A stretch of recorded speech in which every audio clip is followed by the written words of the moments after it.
Are live. Hello, I'm Matt Bergman, and you are listening to the Punk Rock Libertarians Podcast, episode 281. I'm here tonight with Jared Schneiderman, What's up, everybody? James Babb, Hello. Crystal Woodworth, How's it going? and the great Larry Sharpe.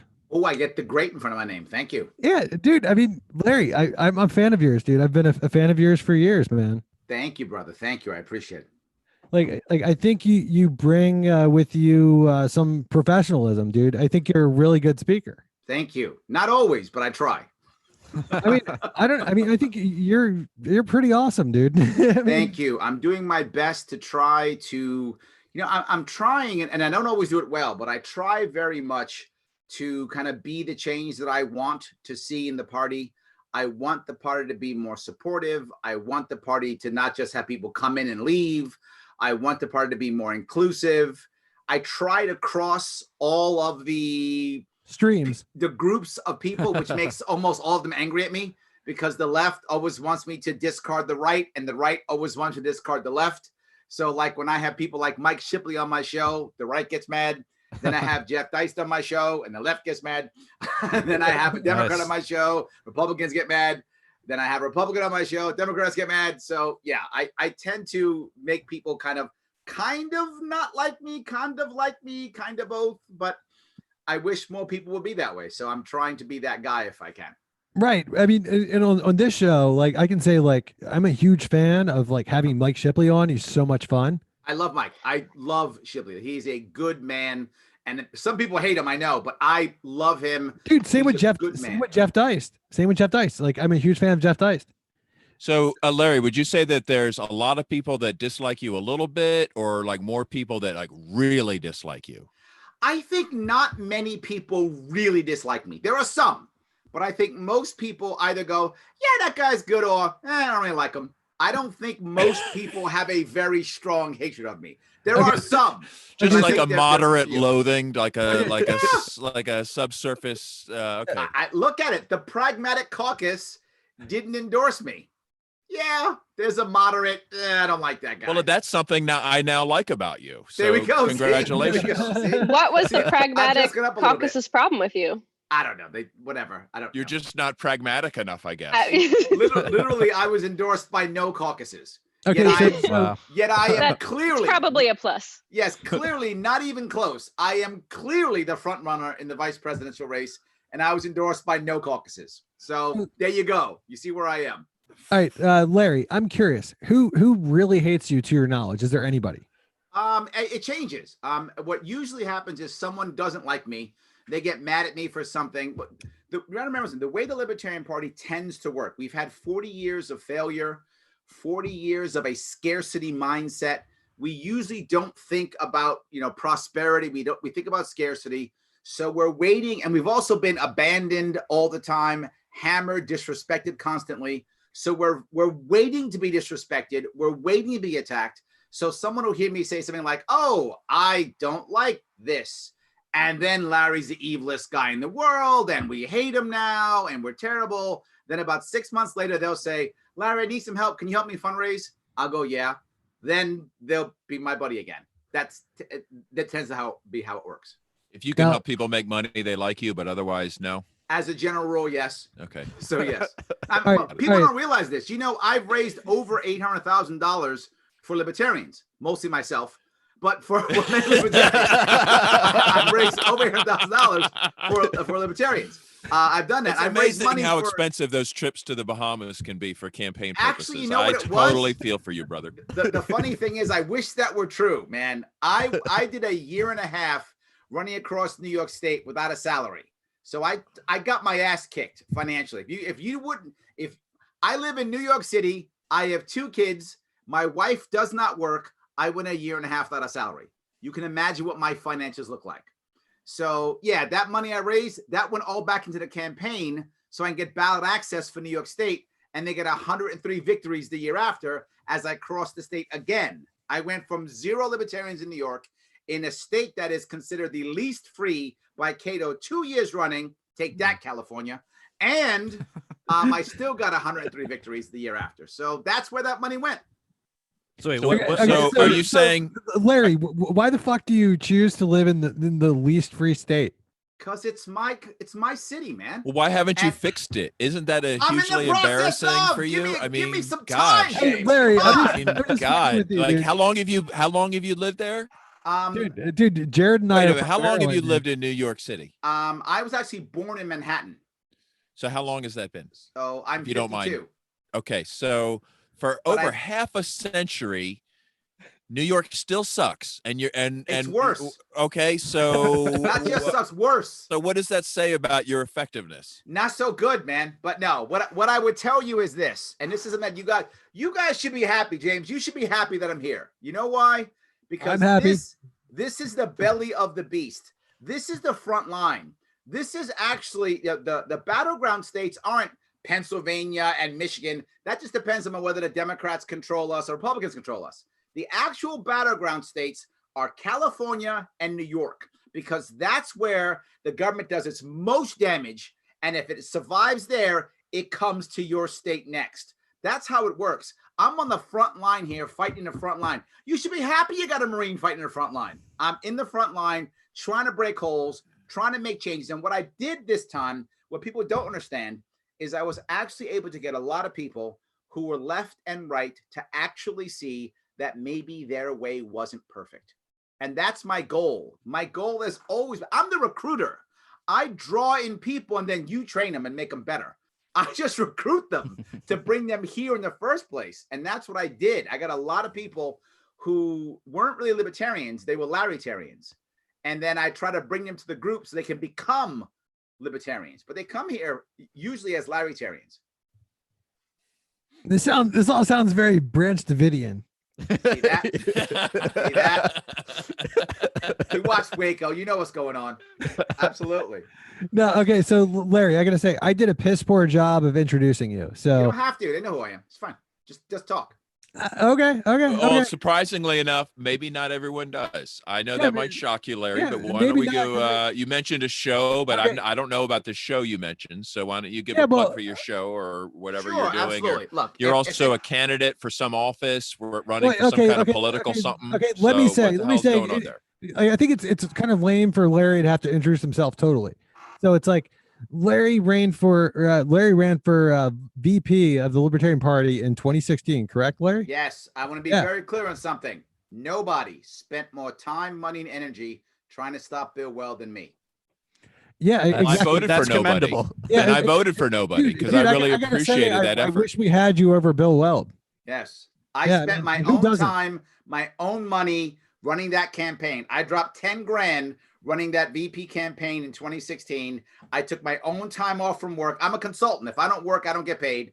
I went down with a team to try to stop. And in 3 weeks, I almost won. I was 32 votes away. Not that I'm counting. Stop counting. All right. I'm not counting. You're counting.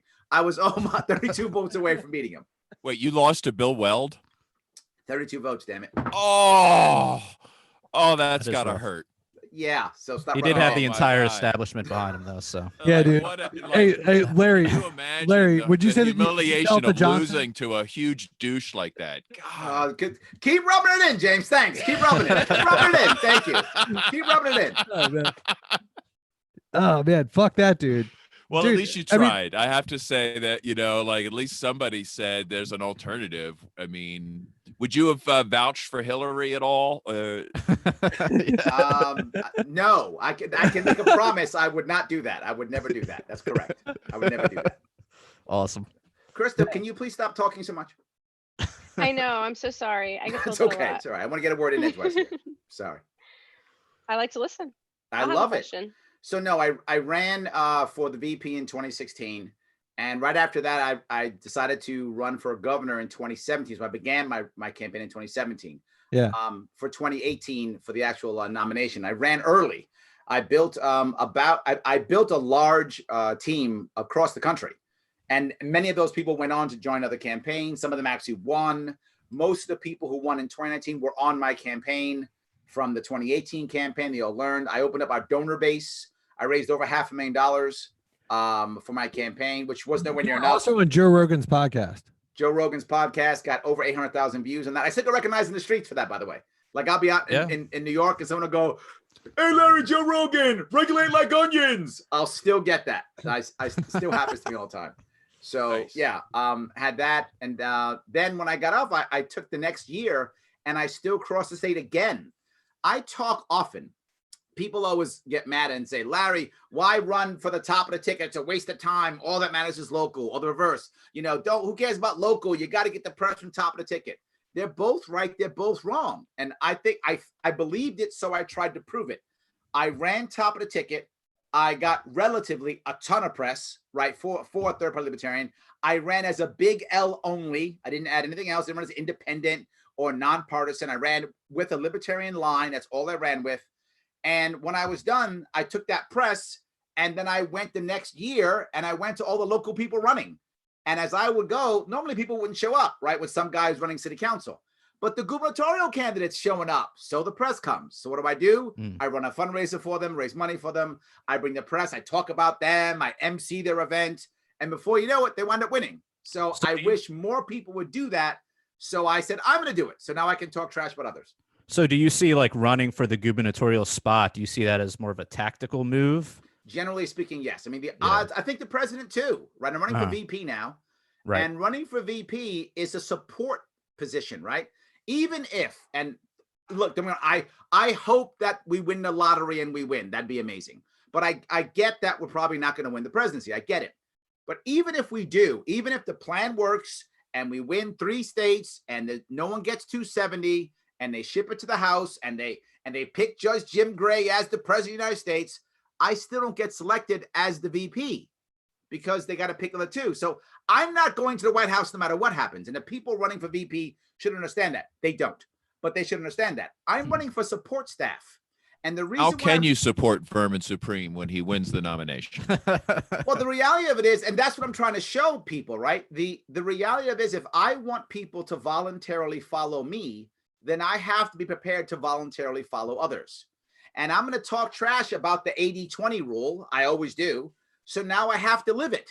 So when I have... What is the 80-20 rule? I talk about the 80-20 rule, meaning that if you agree with someone on 80% of what they think, then they're not your enemy, they're your ally.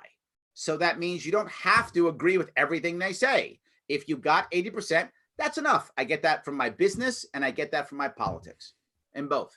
So I don't agree with everything Vermin Supreme does. I don't. I think that we shouldn't be focusing only on the young, which is heavily his campaign. But if I was running with him, I wouldn't say it publicly. I'd shut up and go, great.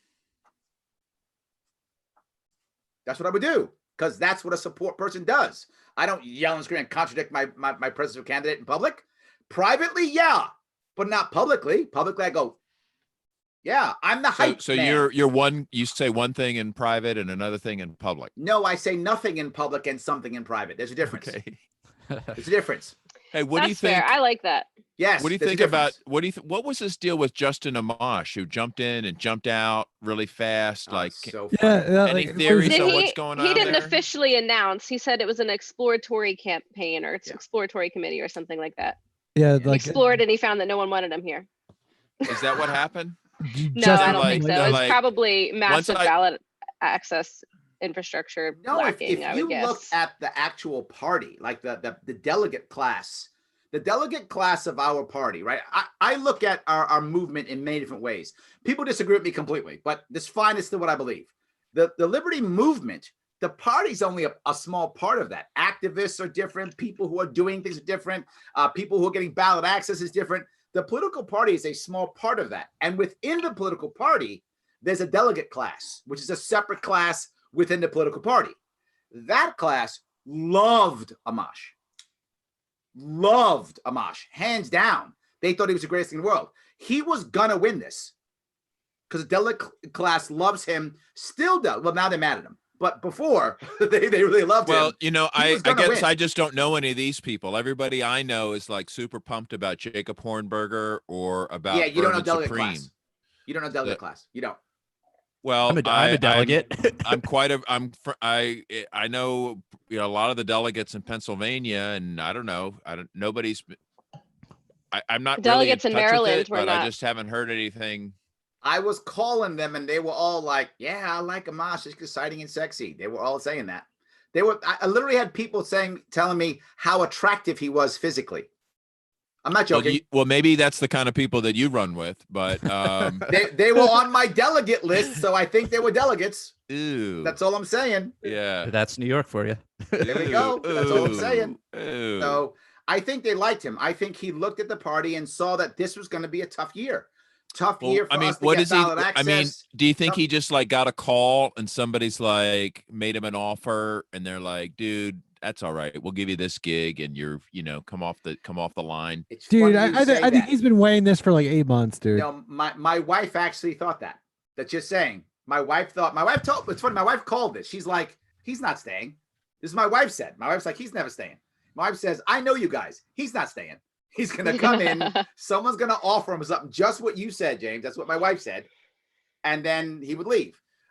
I have no information on that whatsoever. Well, whoever offered him that thing, I'd like to thank him or her. Well, there we go. See, now okay. So whatever it takes to get these washed up Republicans out of the race, I don't really see. I mean, I don't really care ultimately, but I don't really. I think there's enough libertarians in this race that we don't need the posers or the fakes. So what I don't like is, and this is a thing that I look at this with an example, Lincoln Chafee, right? Lincoln Chafee made a terrible mistake. What Lincoln Chafee should have done is just come into the party and say, you know what? Let me support some people. Let me learn about you guys. Let me try to be a good activist. Let me try to be one of you and see if that works. If he would have done that 4 years from now, he might have a shot of actually taking the nomination. But he didn't. He walked in and said, I'm super cool. Give me the nod. Well, Gary Johnson didn't do that. Gary Johnson should have done that. Gary Johnson should have said, can I hang out with you guys? Will you teach me libertarianism? I don't think he's still read a single libertarian book. Oh, stop. That's not true. Stop. Yes, he has. I haven't seen any evidence, but I'm just. What are you talking about? Wow, you're gonna diss Gary Johnson?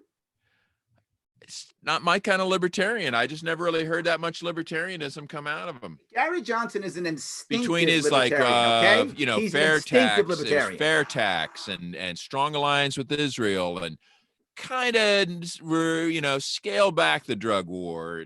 I don't know, just kind of weak in my mind, but to each their own. You know what? If you want to say he's not the hardest core libertarian, guilty as charged. Well, he's a statist. He's a governor. He's he was the state for 8 years. But if you look at I live in New York State, and what I know for sure is the American population is not moving closer to libertarianism. They are not. They are moving the opposite and fast. 80% of New Yorkers, 80% of them. Pretty sure any libertarian with any sense is bailed out by now. They're on their way out slowly. They are. Okay, like you're like the last one in there, dude. There's like five of us. There's like 5 of us. Okay, but no. My point being, they're still Americans. There's still 18 million of us as Americans, and still 18 million. 80% say, no, you know what? We like what our governor is doing as he crushes our economy, as he destroys our freedom, as he crushes us, as he labels us non-essential, as he puts us in prisons, our own homes, as he just summarily put us under house arrest. Literally at 7:00, we clap and go, thank you. Oh, thank you. I'm not joking. We literally clap at 7:00. It's insane. Yeah. It's absolutely. I heard about that. I can't even understand the level of. So if I gotta go from guy who is literally imprisoning us in our house to Gary Johnson, who openly said, this is garbage. I would have never done this. This is terrible. I will happily take Gary Johnson. Happily. I mean, well, like, dude, happily. I actually coined the term "feel the Johnson." There we go. See, I actually coined that term, dude. yeah, and I'm fucking proud of that shit. And then, I even had people from the Johnson campaign tell me, stop saying this, you're embarrassing us. And I'm like, I think it's funny. That's exactly. And suddenly you're like doing it twice as much. I mean, we had Gary Johnson in your house for the podcast. Yeah, exactly. Like, and he was. I majorly felt the Johnson. I still do. I think he's an awesome guy. He's a hero, dude. I think he's a hero for his line of edible marijuana products. Okay. I'd rather see him hike more mountains, climb Mount Everest again, work on his weed business, just be him. Doesn't have to be in politics to be a cool there's dude. something else that why I like Gary Johnson is Gary Johnson, even when he had views that weren't libertarian, he never Larry, lied. He got into the party, right, Larry? He just said it. He didn't lie. Right. He wasn't afraid to admit that he was a statist all the time. Yeah, What's wrong with that? That's honesty. Hey, Okay, Larry, but it with that. doesn't. But I don't know. I guess when I see a Libertarian Party presidential candidate up there, I'm hoping they're going to teach people about libertarianism. No, that's what not the activists fair do. tax. No, that's what No, activists it's what do. Gary Brown did. No. I mean, yeah, Larry Brown. You don't remember his name. You got his name wrong three times. Brown. Stop that Fair. shit. You Larry got Brown, his this name is wrong Larry three Sharpe, times. dude. It's Harry Brown. Larry. Yeah, thank you. Oh, you're so great. You can't remember his name. What's wrong with That's you? the point. Okay, You remember okay, Gary Johnson, Okay, and he was all the right. Okay. statist, so he wins. Yeah, I do remember Gary Johnson. Thank you. I He do. wins. okay. Here's what I think is terribly funny, right? Because I remember back in 2012, you had a lot of the principal people saying who is Gary Johnson going to get into libertarianism? And Looking at him. Bill Weld. Exactly. That's where I was going with that. You're That's where I looking was at going. him. That's where I was going. Gary Johnson actually got you into libertarianism. Yes, absolutely. Yeah. Look, Wow, one of the okay. reasons why I didn't you know find I didn't know there was anybody. So cool. Exactly. That's why I wanted to point that out, dude. Okay, Yes, good Well, job. I remember there were people campaigning. I just thought of this, but I just remember during Ron Paul's run in 2012, I think it was. There was I remember seeing people campaigning outside of the polling station or whatever for Gary Johnson, and I was always wondering who would be out here campaigning for him and not Ron Paul. Well, let me explain that. I got to tell you what, a lot of people get mad at me because I don't want to throw out the radicals or throw out the anarchists. They always get mad at me. Larry, you're a mainstreamer. Why do you want these crazy radicals? Why do you want these crazy anarchists? There's two reasons. Number one, they're the heart of the party. Without having them, there's no North Star to where we point. We will become Democrat light or Republican light without anarchists. We need them in the party. They are a critical part of who we are. We have to keep them. And people think I'm crazy because they want the party to become Republican light or Democrat light. I don't. At the same time, I think some people will hear that message, right? I was talking to Karen Harlos, I don't know, maybe a year ago, or whatever it was. She was talking about the idea of a shirt that said, legalize recreational cocaine. And I said, that's a great shirt because there's some people who will see that and go, oh, and they'll come to us, and others who will be repelled by that. But I don't care because the person repelled by that is the person who will hear Gary Johnson speak. I don't care how you come to us. I just want you to come to us. I don't care what message you have to hear, where you are in your head, where you are in your life, and whether I thought Gary Johnson was special and radical when I first heard him. That's where I was in my life. Yeah, I mean, really, Gary Johnson is radical when you compare him to your average everyday person, right? Absolutely. Compared to my friends who think AOC is the greatest thing in the world, compared to my friends who think that, Gary Johnson's a radical. He's a radical. Sure, yeah. Absolutely. But which one would you rather have at your party? AOC or Gary Johnson? Oh, without question, AOC. Not even close. By the way, she's my congressperson. By the way, she's literally my congressperson. You have how did you buy a congressperson? How much do they even cost these days? I don't know. My wife paid. I don't know. Okay. I don't know. I don't know. On the national scene, I would much rather see someone actually saying libertarian things. At the local level, there's room for the minutia and the compromise on how you would actually implement the policy in that particular region. But on the national stage, you want someone that's actually going to say something drastically different than the other guys. I think the opposite. And I never heard that from Gary. I think the opposite. And let me tell you why I think the opposite. Locally, you can say things that will seem more radical because locally you can connect it to your local people. People actually know who you are. It's like someone who, if you have a close friend, Crystal, they can say something to you that someone else you're ready to fight, but that person you're like, well, I know your interests are okay and you're trying to be good to me. So you let them slide. I think at the massive level, it's like mass marketing, right? In mass marketing, you want to have a message that is radical enough to be special, but familiar enough for people to absorb. If you don't have that, it doesn't work. One of the people who's done that relatively well, believe it or not, is Adam Kokesh. Adam Kokesh is talking about getting rid of the entire government. But if you go to Adam Kokesh 3-4 years ago, he was like, disband it all, and people weren't hearing him. Now he's talking about the idea of a orderly bankruptcy procedure, which is familiar to most people, but the idea of getting rid of government is radical. He's combined those two better. I did a decent job of that in New York State, but not great. My most popular slogan that still I get people talking about is my idea of regulating cannabis like onions. Now, onions aren't really regulated, but I use the word regulate because statists like that word. So they hear it and go, oh, so we're going to regulate it? Yes, like nothing. So, oh, okay, great. So what you're saying regulate is it like basically nothing. But I don't say nothing. I put something there. Right. So you're saying basically take the libertarian message, but kind of dress it up in the dialectic or the rhetoric of, you know, the statist or the average person that doesn't hear it. Right. Right. Yeah. I mean, I want them to hear it. There's definitely something to that, but as long as you're not, you know, contradicting the principle, you know, if you're contradicting the principle, then I think there's a problem.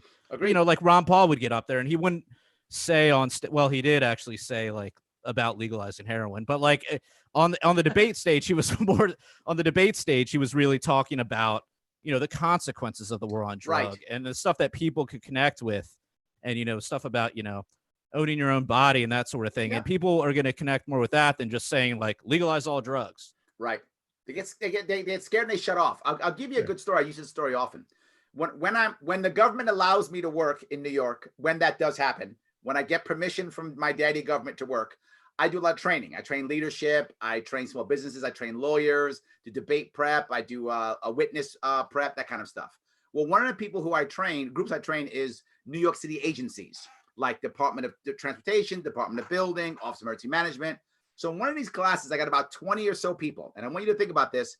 They're all somewhere between the age of 30 and 60, give or take, in that area.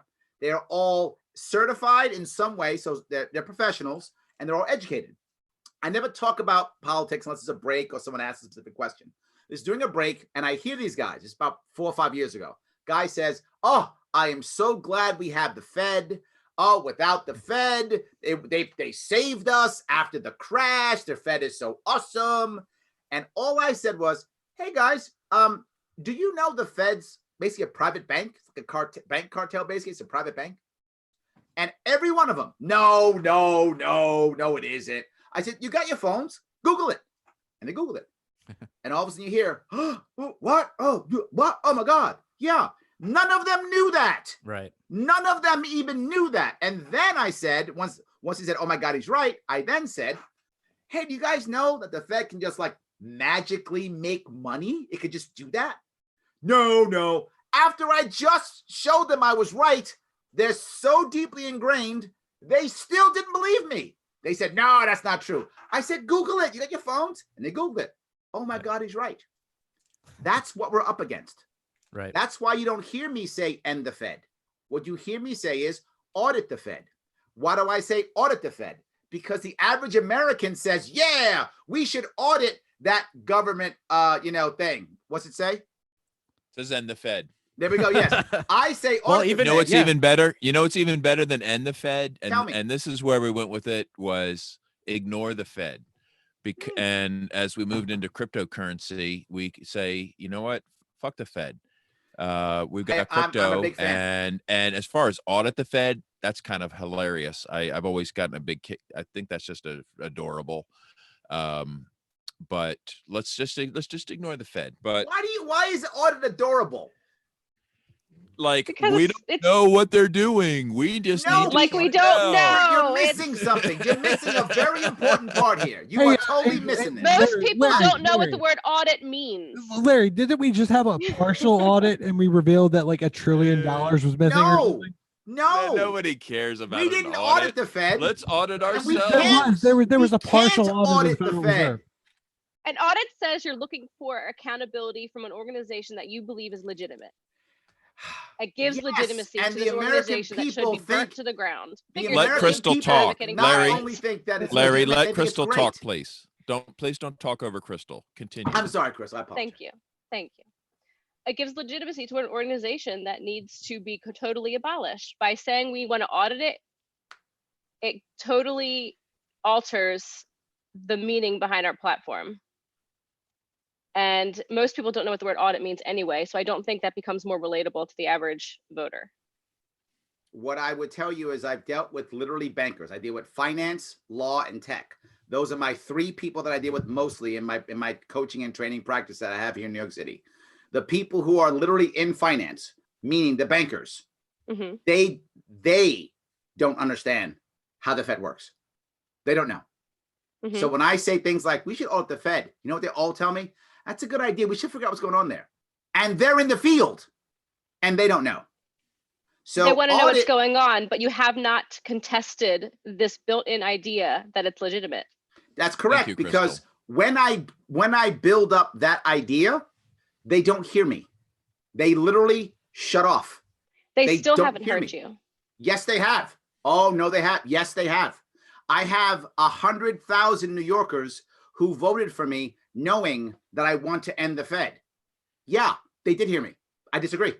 Not a million people. So did you tell them to end the Fed or did you tell them to audit the Fed? I first said audit. Then when they heard me, I then say end.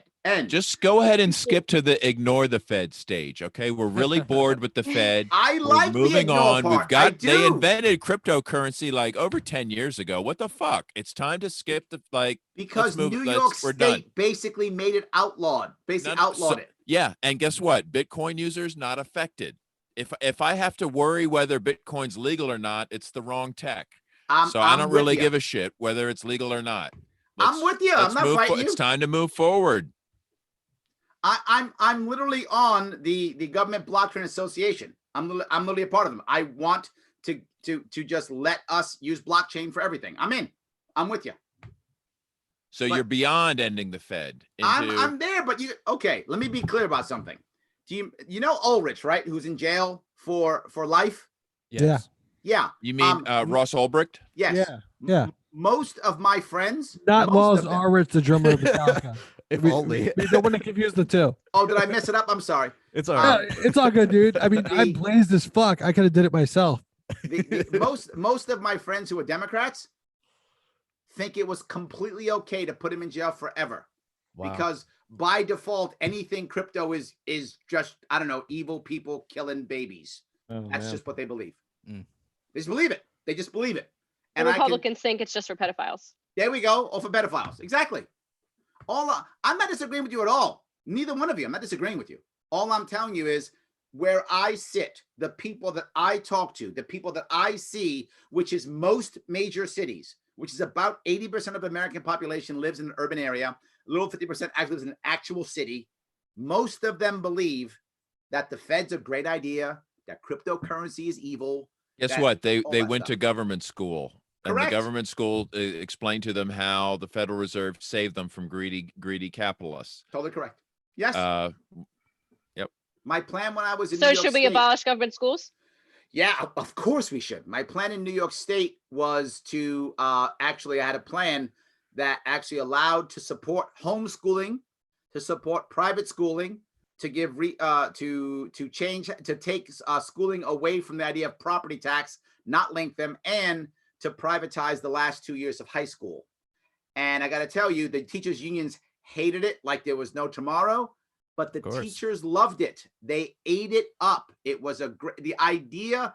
I actually made teachers believe that the idea of privatizing 2 years of high school was actually a good idea. And in New York State, by the way, I don't know if you know this, we drop about $60 billion every single year on education. What does that mean to privatize 2 years of high school? Yeah, I changed the plan to go from K through 12 to K through 10. So I actually like that plan for a local level. Yeah. So then the last 2 years, they can just kind of do what they just. Yeah. Cool. Absolutely. That's like an 8% reduction in government schooling. It's better than zero. $4 billion, give or take, about $4 billion in savings. Plus, once you get it, also my plan also cut all ties to the federal government. So no federal control over schooling whatsoever, all down to the actual school district level, zero state control and zero federal control, which means all the bureaucrats go away. I have actual districts in New York State where I have more bureaucrats than teachers. How about compulsory attendance? That was my question. Yeah, I'm actually okay with local people deciding that right now. That's a bridge too far right now. You're okay making that compulsory? Am I making it? I didn't make it fucking compulsory. Who did it? You? Or no, I'm just asking. It's that No, it's something you literally in our support or- Constitution. In your plan, did the It last is 2 literally years in that our you Constitution. does that make it okay? It makes it required. I was running for governor. Are you asking me what I want to do or what I can do? What I want to do is let you educate your kid the way you want to educate your kid. That's what I want to do. What, can I do that? No. Are you currently running for governor? I'm not now. I'm running for Oh, VP. okay, so that's why this whole campaign-y talk thing gets confusing. Oh, so you I don't wasn't- like campaign talk. All right. No, yeah, I got thought you were running for vice president or something. I am, but we were talking about so my when New York we're plan. asking, we're just talking issues. We're basically yeah, we're just so, I talking mean, to like, you, he not actually- to a platform. Okay, right? okay. Well, So- like James Babb, he ran for New York governor in 2018. Okay, great. So no, if you're asking my opinion, educate your kids how you like. I have a question about your If you plan, want to send them to actually. school, send them to school. Would the Constitution have allowed you to, you said you wanted to privatize the last 2 years. Yeah. Would the Constitution have allowed you to end compulsory education for those last 2 years? No. Or they would still be required to do some No, I sort can, of, yes, because there's a loophole in it, right? You only in New York State, you only have to go to school until you're 16. That's why I could in the last 2 Oh. years. Yes, that's but why. are 12 grades required?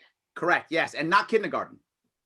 Okay, so That's there's how some wiggle room. that's how our that's I how our kinda like Constitution's that. been. That's I how our like Constitution's radical messaging, but I appreciate incrementalism at the local level, doing what you can within the state's constitution. been. And people got it. They liked it. They were about it. They liked it. Teachers did. The unions wouldn't even see me to endorse me. Like I knew they weren't going to endorse me, but I said, "Can I at least just show up to your endorsement, game so I could talk to you?" And they were like, "Nope." I literally showed up. They would not let me in the door. Well, I like that. Well done. I think that's a success. Hey, I get a well done. Look at that. Take that, James. Take that. Take that. I did have a meeting with the teachers union when I ran for state representative in Pennsylvania because it was just a courtesy, but I showed up and I made the mistake of asking them if I could record the conversation. And they're like, whoa, no. Oh, yeah. But I should have just recorded it because I was like, thank you for inviting me. I've got some questions for you guys. And I started going through different, my state rep campaign was, look, let's just start with the mandatory attendance. Can we, I feel like we can just get rid of that. And they're horrified. Of course. And they went around the table. Everybody had a story about some horrible parent and therefore why their reign must be supreme against the kids. And well, the good I asked thing them, is I now kept that they have asking them that- questions about like, well, what kind of accountability, like merit pay, this, nothing, boom, boom, boom, boom, boom. And then at some point they're like, I feel like this interview is a bit of an ambush. Like I had gone into their Correct. board meeting to speak with them under their invitation, and they told me they felt ambushed by my presence there. So I thought, well, okay, at least we have an understanding. And then they're like, well, so what do you think? Like, I guess they have to ask everybody, like, well, what do you want us to do, like, for you? Or like, I said, well, you gave Ed Rendell $135,000. I'll settle. How about that? And they're like, we'll call you, And I'm sure that check came the next day. Yeah. Of course, yes. Teachers unions are the scumbags of the earth. I mean, they're But there's a big such a advantage, force for though. evil. There's a big advantage. Now that we have compulsory school and they have control, there's now no more child abuse at all. So I'm glad that it worked. Right. I'm just saying. Yeah, sure.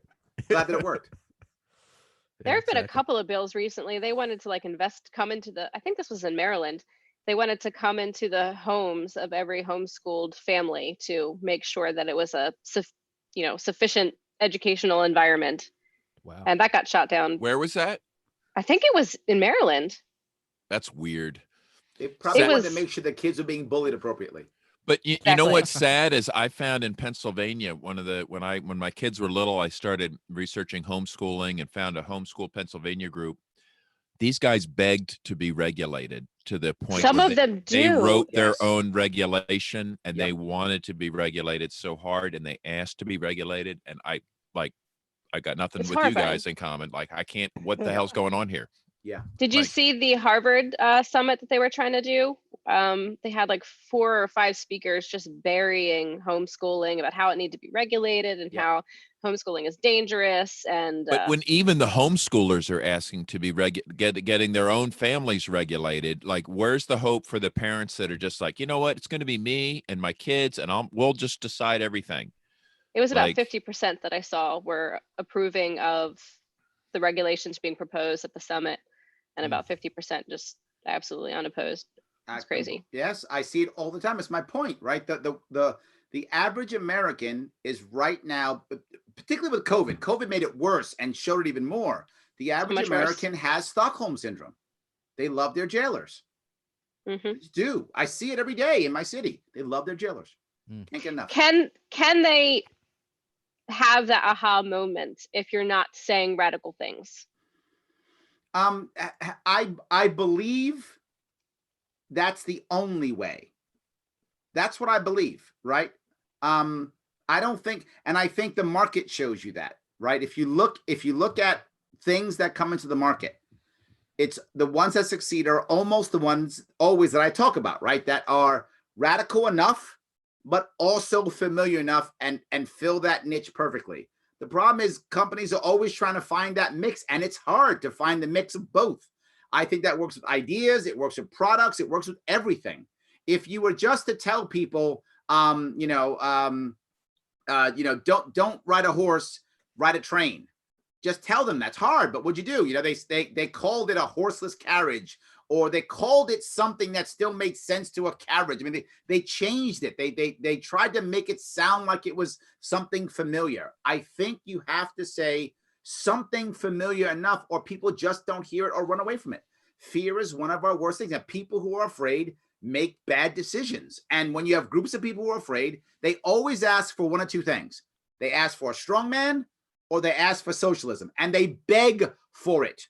And as they beg for both of those, they both equal dictatorship. They're just different roads to the same spot. But they beg for it. I don't want to, I say all the time, I don't want to feel afraid they're going to make bad decisions. It's consistent. It happens throughout history. It happens in their own lives. I want people to be radical enough plus familiar enough. You make that happen, people have epiphanies all the time. All the time. So it could be My radical as long as you can relate it to something Yes. they're familiar with. 100%. Yes. I Got it. need the opposite. I need to be told something radically different and somewhat offensive to me before I have an aha moment. Yeah. Otherwise, I'm like, this is good. Where I'm good is where I am is good. I absolutely agree with you, which is why I say I think we have to have multiple messages. Right. I think the radical messages are good. Some people hear them. I think the audacious messages are good. Some people hear them. I agree with but I that. think the Yeah. majority of people, Multiple vectors. yes, 100%. I think you need all of it. You Now never tell hear me us say. tell us about Vermin Supreme and how much you love him. Actually, like I have a question for Larry. This is ahead. something. Okay, so like, and now this is something that's been brought to my attention. Like, I've heard that recently you said something that was like, we can't bring all the troops home because they'll Never commit said suicide. that bullshit. People say that all the time. Never said Okay, that. once. okay. So like, what Total exactly horseshit. did you say that people I are, said you are can't switching to that? discharge them immediately. Why not? That's all I said. You can't discharge them immediately. Of Why course not? you can bring them home right away. Why wouldn't you? Of course you can. Yeah, Can I'll you tell just two reasons discharge him why. on the spot? Yes, that's a bad idea. Why is that? I'll tell you two reasons why. Number one, you made a contract with them. I didn't. You didn't, but the government which is going to discharge them did make a contract with them. That's what they signed a contract, and I did too. See that picture right there? I signed a contract, and that contract said you were going to employ me for 4 years. I was going to sacrifice my rights and go up there and get told to kill people if you're going to employ me for 4 years. So damn it, employ me for 4 years. That just on contractual basis. But even not just that. Isn't it like play stupid games, get stupid prizes though? Isn't the contract the contract? Well, the federal government could renege on their end of the contract to maintain that relationship and might be held financially accountable, but it doesn't mean they can't fire him on the spot. just because Okay. a contract can end at any time. Either party can decide that it's over, but they Le- might le- owe somebody as a result. So I'd be fine, say, auctioning off the White House or the Are you mall asking me to property answer this and question or no? compensating anybody Well, who may feel there's James, money let owed. him answer the I'm question. trying to answer the Let him question. answer the Okay, question. go ahead. The first thing is a contract. That's number one. So I don't have a Between problem who with and who? between the government and the private soldier or private marine or sailor who signed the contract. That's number Okay. one. So that sailor, soldier, or marine should at a minimum finish out the contract, then send them home. I don't have a problem with that. Finish the Well, what if contract they out. decide? So What wait. if they just said no? What if who said no? What if the federal government said, sorry, contract's Okay. off, fired, You done? could. I'm telling you, you shouldn't. Well, why You're not? asking my opinion. I You wanna just- shouldn't renege on your contract. It's That's not my what I'm telling contract. you. It's the federal government contract. The federal government is paying them or not paying them. If you don't want to pay them, don't freaking pay them. Don't pay your taxes. I don't care. Don't. So You're wait, if they, asking me whether or not we should discharge the people coming home immediately. No, you shouldn't. And if you think you should, great, then discharge them. I don't give a shit. You didn't sign the contract anyway, and they're not defending you anyway. It doesn't matter. My So- point is they made a contract for 4 years or 6 years. It is wrong to break the contract. And the contract isn't with you. If you want to go up there and yell at them and say, go home, go do that. I don't care. But so it what, doesn't what matter. does that look? What does Hey, that look? Hold Larry, on. So let me finish. I'm not done. You asked Yeah, my go question. Let me finish it. Finish, But there's finish. a second I think you piece. hit a nerve. If you discharge them immediately, and we did this in Vietnam, and what did we get? We got a bunch of veterans who had so many problems when it came to transitioning: drug addiction, homelessness, domestic violence. Horrible. We put them in a combat situation. We did as a government. I was barely alive. The government put. I wasn't even alive. The government put them in that situation, and then brought them home and said, "Good luck, bye." And maybe you guys don't care about veterans, James. Maybe you don't. It's okay. Well, you don't have to. I have a famous quote that I who do. was that guy that said military men are dumb, stupid animals to be treated like pawns? Do you remember who said that? Some asshole. Secretary of State Henry Kissinger. Like I said, some asshole. Yeah. That's what I said. Yes, some asshole. That's correct. Yes. So No, yeah, I you guess don't it's do no that. surprise that these people are treated like crap when the empire is found their usefulness expired, right? So let's not do that.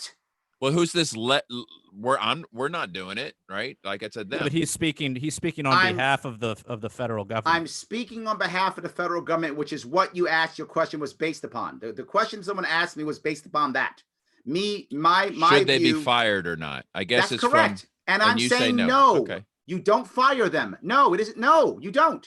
No, And what, the what is reason that- why you shouldn't, and it's even a more important moral issue, in my view. Clearly, James, you don't give a shit about veterans. Fine, you don't have to. I do. And I'm not going to Well, I didn't say that, but I if do. You know. You just called them animals. Where the fuck you called them? Of course you don't No, care about I them. quoted the guy. I quoted the guy that they worked for. Yes, Yeah, and that's what he he's did. an asshole. Let me finish my point. I Yeah. don't think you should discharge them that way, because the intent of the vast majority of veterans, they all believe, not all, but the vast majority believed when they signed up that they were actually fighting for freedom and for our country. That's what they believed, and they were wrong. I was wrong too. I was that guy who wore a shirt that said, kill them all, let God sort them out. I was that asshole. So I know what that's like. But I'll tell you something else that it was. When I was a Marine, and I'm not excusing, I'm just telling you how you feel. Life was easy. Life was black and white.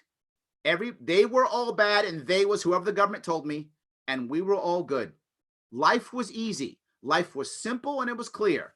They is whoever the government told me, and they were evil, and we were good. And all of a sudden, as I got older and I saw that was bullshit, I got out. So should I be screwed over because I thought I was safe? When I realized the Libertarian Party was actually doing what I thought I was doing when I was 18, I jumped on it. It's one of the reasons why we get so many veterans into our party. Yeah, it's Because true. most veterans actually want to defend liberty and freedom, and they believe they're doing it. And then when they get out and they realize, oh, there's a political movement that's actually doing that, I'm in.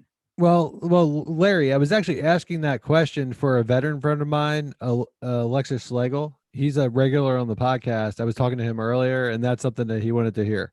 Yes. So I and did not say that. I just wanted to get your take on it because No, I never said that. That's people getting mad. They want to Yeah. get mad at me. It's fine. Larry, Yeah, I am curious. What does that look like if you bring them home, but you don't discharge them, so you're just basically just paying off the rest of their salary? No, you do something like put them back in the bases here, right? As people begin, Get them to help distribute vaccines. I'm not sure I want to go that route. Well, But guess what? That you I don't know, want a Marine near me with a needle. yeah, I'm not sure. But that's fine. you know, look, frankly, I don't you know mind what if a you lot do of what these James guys says. are doing when they come back here is they get jobs in the police. And they're going around kicking in doors like it's still Afghanistan. And we're all Haji now to these people. And we're seeing I that completely over agree. and all again in the military. Like, so as far as I'm concerned, I don't even say bring the troops home, because when the troops come home, they treat me as the enemy. So I think fire the troops. I'm cool with that. You know, like I just said, you fire don't give a them. shit about veterans. Thank you, James. You don't. It's fine. I do. I'm not kicking anybody's door in, and I'm a veteran. I'm not kicking anybody's door in. I'm not doing it. I know plenty of veterans who aren't kicking doors in. So, You know, like actually, dude, plenty of them. there's a number of veterans that are regulars on this podcast. I'm not saying that all veterans are. I'm just just saying did. there's I'm no. I'm just saying the there's a number police of are them. full of these guys. Okay, like how about let's just quit the I don't know, military and then do whatever you want, but quit first, right? How about like, we end the drug war? How about we Sure. end the drug war, which stops you from kicking doors in the goddamn first place? How Yeah. about that? Good point. Let's Hell just end yeah. the drug war. And then there's no need to kick in doors for Go drugs ahead. anymore. What about all the Exactly. contracts the police have with the state? Can we just fire them? You know what I'd like, how I like to handle cops? what I about really Nancy would. Pelosi's pension? Is that a contract from the government that has to be fulfilled? Because they made a God, I promise to can't stand Nancy that. No, Pelosi but- to keep her yacht filled with fuel, and that's a contract with the federal government, and you can't break No, that. Can I mean, you? I care tremendously about her yacht and the fuel therein. I do. It's definitely an issue that I have. So I think I'll write her a check myself, James, Okay. because I'm concerned that much about the fuel in her yacht. I think I'll write her that check. Obviously, you care nothing about congresswomen, so you know. I just said I'd rather have AOC in my party. Clearly, I like congresswomen. Clearly, I do. I don't know what you're talking about. You're full of it again. I busted you again, James. All I right, busted you you got again. me. You got I me. clearly love congresswomen. I'm paying for their yachts and partying with them.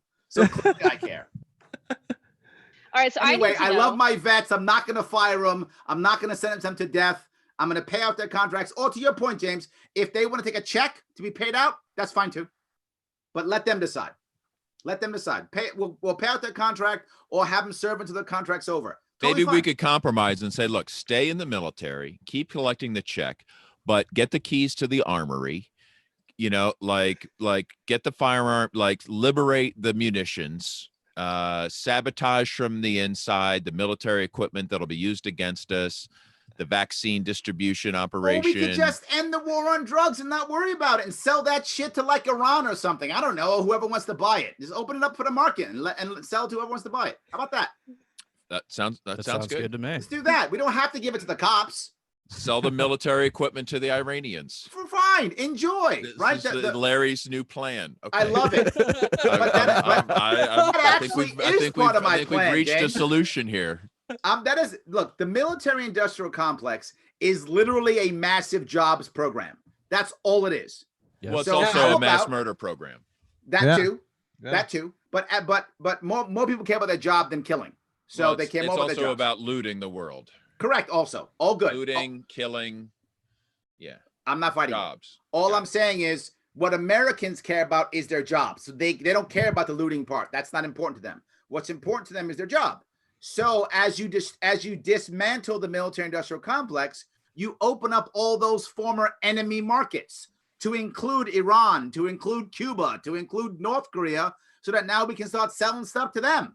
You're gonna bring these people home and not put them in the police force? I got an idea. Put them in marketing jobs and logistical jobs and factory jobs, shipping all the stuff to Iran and Syria and North Korea and Cuba. I mean, Right. So yeah. instead of sending military surplus equipment to say school boards, Yep.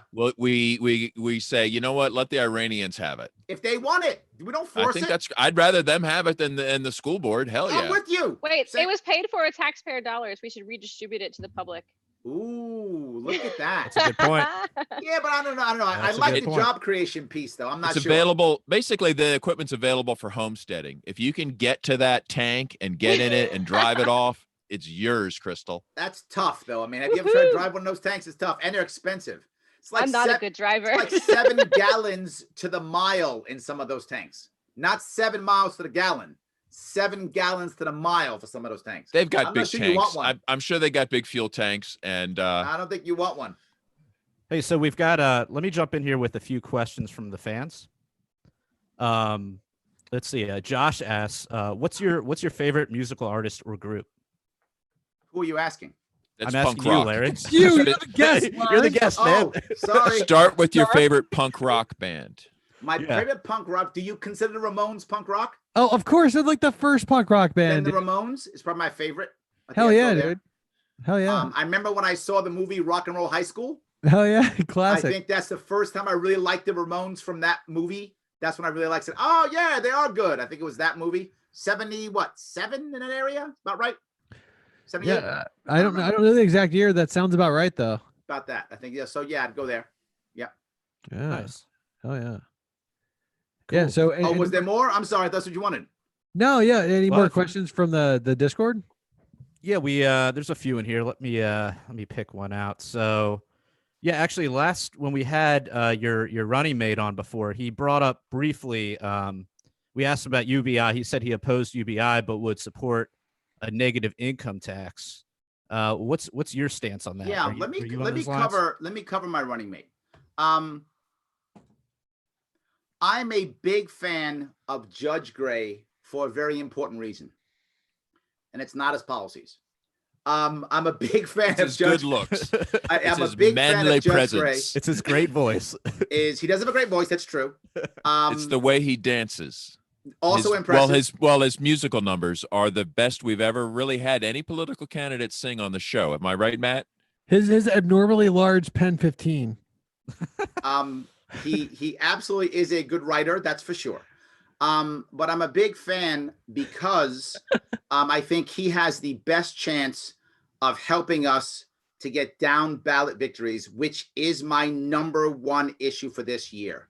I want down ballot victories. He's proven that he will be out there helping. He will open up his checkbook and write checks. He will show up to events. He will assist other people. He's not going anywhere. He's been around since 2012. Since I've been around, I've been to over 65 different state and local conventions. And the only people I've seen in those places who are running now is Judge Jim Gray and Adam Kokesh.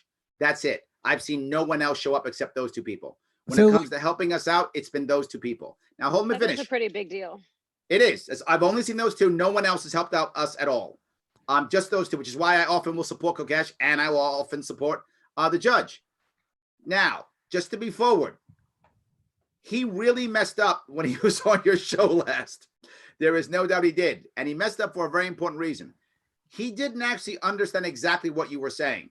Well, I mean, we were talking with him. I think like 4 or 5 people were going back and forth with it. So It if you- confused him. This is not a good thing for him. He thought you were saying, should a judge, him as a judge, instruct a jury in jury nullification? That's what he thought you were saying.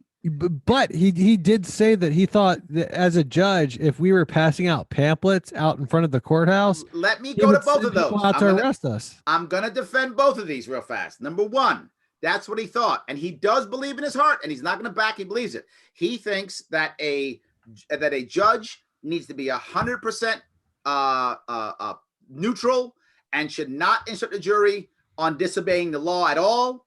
But a jury has every right to absolutely nullify and decide this is unjust.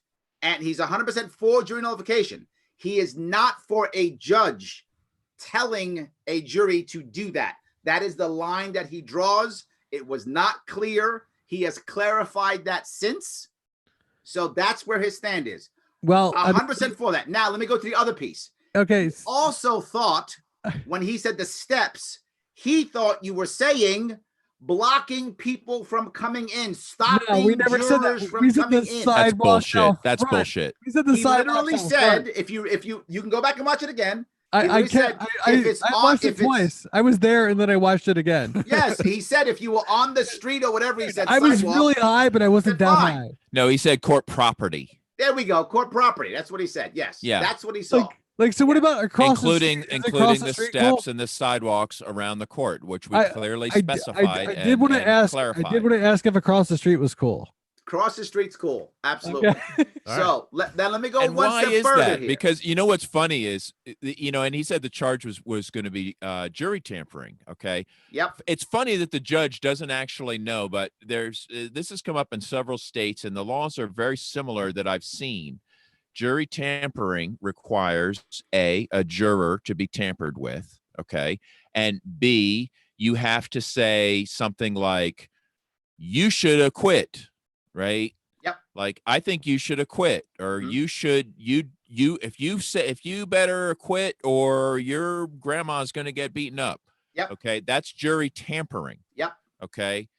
And that's pretty clearly defined in every time I've seen it come up. All right. Agreeing with you. So for him to say, I'm going to arrest a pamphleteer for jury tampering by passing out a pamphlet on a sidewalk that doesn't say acquit, that doesn't say anything about a particular case.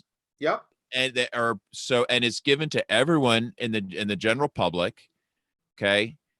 He obviously has no concept of A, what that charge of jury tampering even means, B, what the First Amendment means, C, All right, now you're exaggerating. what freedom means. Now you're exaggerating. No, I think he was actually. So now he has no idea what the First Amendment means. Stop. Now you exaggerated. You would do it when fine you say that last part. That was BS. Well, let's clarify it. Let's back it up. Go ahead. Because we did specifically cover this, where we said, okay, you agree that everything in this pamphlet is factually correct, but to let people have it is a criminal offense that he would put someone in a cage for. All right. Can I answer now? A factual statement being distributed on a public sidewalk. Can I answer now?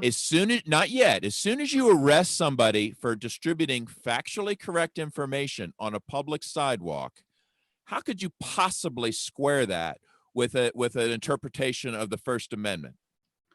All right, fine. Now, all I said is you exaggerated at the end. That's all I said. No, you went I didn't, because that's exactly he has no idea. What, it doesn't what mean you he have said. no idea. It just means you could be wrong on something. Oh, stop arguing semantics. Thank you. So thank you. Thank you. We can link the video in the show All notes. I'm saying is two things. I would like you to understand two things. After him and I had a discussion, he clarified his position. That's all I'm telling you. After him and I had discussion, he clarified his position. That is his position. He clarified it. He would not, let me say it again. He is not against jury nullification. He is simply against a judge stating that to a jury. And he is absolutely not thinking you would arrest anybody unless he believed you were somehow impeding justice or impeding someone's ability to go in or tamper with the jury. That is the only time he'd want to put you in a cage, if you were stopping someone else from getting justice. That's does he what his consider concern jury is. nullification to be impeding justice? He does not at all. Okay, just at all. No. Clarify that. No. So he now absolutely he I think he clearly did. So I what have I to would like I you say to do, that you're not really squaring with what he said. If you want to change his I'm view, agreeing. I didn't say what he said was right. I said after a conversation with me, he has now clarified his position. Or maybe he should clarify his position. He did. No one wants to hear it. He's done it more than once. He said exactly what I said. He has. I don't know. Did he contact the punk rock libertarians and ask to come back on? I'm here right now doing it for you. Yeah, I mean, like, I'll tell you, like, I would be I would be so excited to bring him back on and clarify. I will have him come back on. Yeah, I mean, like, dude, and I gotta say, like, Larry, like, you're getting excited right now, but, dude, I'm excited because you're on here. Like, I'm a huge fan of yours. I'm actually a huge fan of Judge Jim Gray's. Yep. I actually put out like a punk rock album in 2014, and I actually sampled Judge Jim Gray's voice. Yep. When he was saying some like hardcore shit. Yep. Like, I'm a huge fan of Judge Jim Gray's. When we had him on the podcast, I differed with him on the point of jury nullification. But I mean, I would say that I'm just going to guess, shoot from the hip, and say that I probably agree with Judge Jim Gray 90% of the time. As do I, which is why I still support him. and I'm trying to be a bug in his ear to get him to be in the right frame of mind when he needs to be in the right frame of mind. So But he yes, should, you know, but I don't know. Am I wrong to be offended when he says I should be in jail? I mean, I don't I don't I'm think not- you are wrong. I don't think you you know, are I'm pretty wrong. I thick-skinned, don't think you you know. are wrong. I think you found those like 10% where we disagree, and I That mean, 10% is, Jim should be in a cage. So it's kind of an important 10% to me. So Yeah. and I just clarified, Jim, Yeah. he no longer wants you in a cage. well, he I didn't tell have a me that. question. So I will have him okay. come back on I and have a tell question you for that. Larry Go about ahead. yes. How will he get media attention? He's been awfully quiet. He Yeah. came into the race a little bit late. Yeah. I haven't seen much, and I'm watching for it. Yeah. What's he going to do at the national level if he gets the nomination to make sure that, CNN, Fox News, Yeah, great MSNBC question. cover him? Well, we've already started. I've already had 4 radio I've already had 4 radio spots already that people have asked me to interview me talking about him and I. It's already begun already. So it will get better because we're going into small markets, right? When I learned this when I ran in New York State, I couldn't get any press in New York City because everything's going on. So I went to smaller markets to where nothing was happening. So when I showed up, they literally put me in a local newspaper. I get a local this, a local that. And when enough local stuff happens, the nearby cities pick you up.